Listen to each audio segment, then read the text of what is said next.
That same night, the night he left me at the restaurant, laughing in front of his friends, he didn't go home to reflect or apologize. No, he and his friends went straight to another bar. The kind of place where the lights are too bright, the music is too loud, and the drinks are bottomless. He was loud, drunk, and obnoxious, the same self-important man who thought belittling me in public was some kind of clever joke. I didn't know it yet, but someone recorded him that night. One of his friends, probably thinking it was funny, pulled out their phone and started filming. "You know what I did tonight?" He bragged directly to the camera, slurring his words just enough to make it dangerous. "Taught my girlfriend a lesson. She needed to know her place."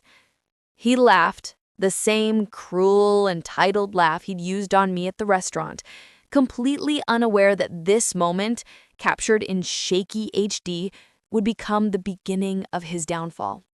The video went online that night. I didn't see it at first. I only found out the next morning, when my phone started buzzing with notifications, messages from mutual friends, screenshots, and shocked emojis flooding in. It wasn't funny. It wasn't a ha-ha moment. It was viral, in the worst possible way. People weren't laughing at a harmless drunk joke. They were horrified. His coworkers saw it, his boss saw it, his family, neighbors, and even people he'd never met all saw it. And here's the kicker.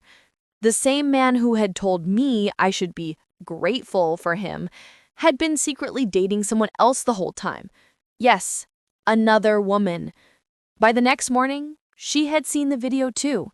She showed up at his apartment, seething, and in a frenzy of rage, started throwing his belongings out of the windows. Clothes, laptops, decorations, crashing into the street below, a visual representation of his life collapsing. Meanwhile, the viral post caught the attention of his employer. They investigated, saw his name attached to the video, and promptly suspended him for violating workplace conduct policies. Overnight, the perfect life he had bragged about, the career, the reputation, the image of control, crumbled, and he didn't know who to blame. Not the video, not his arrogance, not the countless people who had been recording him for weeks. He called me. "Please, tell people it was a misunderstanding," he begged, his voice shaking, panicked. "I didn't mean, I was just joking. You have to help me." But I didn't respond. I didn't even think about responding, because I didn't need to. Karma had already spoken louder than I ever could. It had humiliated him publicly, stripped him of the control he so desperately clung to, and left him alone, exactly as he had tried to leave me. He lost everything. His friends, the ones laughing beside him at the bar, stopped answering his calls once the internet caught wind of the video. His girlfriend, the other woman, never spoke to him again. His perfect life, his career, his reputation, his carefully curated image of success vanished in the span of a few brutal hours. And me? I finally realized something. I had survived. I had walked out of the restaurant with my dignity intact, and now, without me doing a single thing, the universe had done its work. Some people think revenge has to be active, that you need to fight, plan, or strike back. But the truth? Sometimes the world has a way of giving exactly what's deserved without you lifting a finger. He was gone. His life shattered. And the weight of it all? I didn't have to carry it. All I had to do was keep walking forward. It took months for the echoes of that night to fade. At first, even the smallest sounds, the clink of a glass, the low hum of a restaurant, a man's laughter, would send my heart into a tight, panicked rhythm. I'd lie awake at night, staring at the ceiling, and hear his voice. Not just his words, but the tone. That smug, self-important smirk woven into every syllable. "A girl like you should be grateful I even dated you." It haunted me. I questioned myself endlessly. Did I overreact? Was I really enough? Had I somehow failed in love? The truth, of course, was the opposite. I was enough. I always had been. But he couldn't see it. He never could. He didn't know how to measure love, only power. He needed to make me feel small, insecure, and inadequate, because that's the only way he could feel big. The healing wasn't immediate. It came in small doses.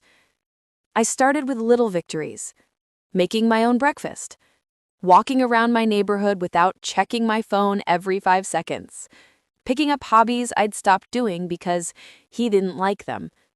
Each tiny act reminded me I existed outside of him.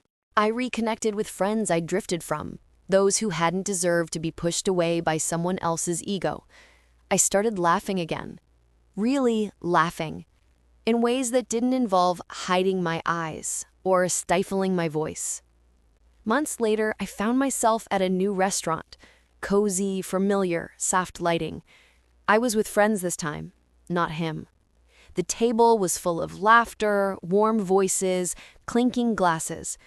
And for the first time in a long while, I felt safe, seen, and enough. I thought of him, jobless, alone, humiliated, his reputation in shambles. Gone from social circles he had once controlled. The universe had done what I couldn't, and the satisfaction was almost cinematic. But I didn't gloat. I didn't send him a message. I just smiled quietly, sipping my drink, feeling the weight of months of fear and doubt lifting off my chest. I realized something important. Sometimes the most powerful revenge is living well, not out of spite, not out of bitterness, but out of self-respect and growth. I've built a life that doesn't include him.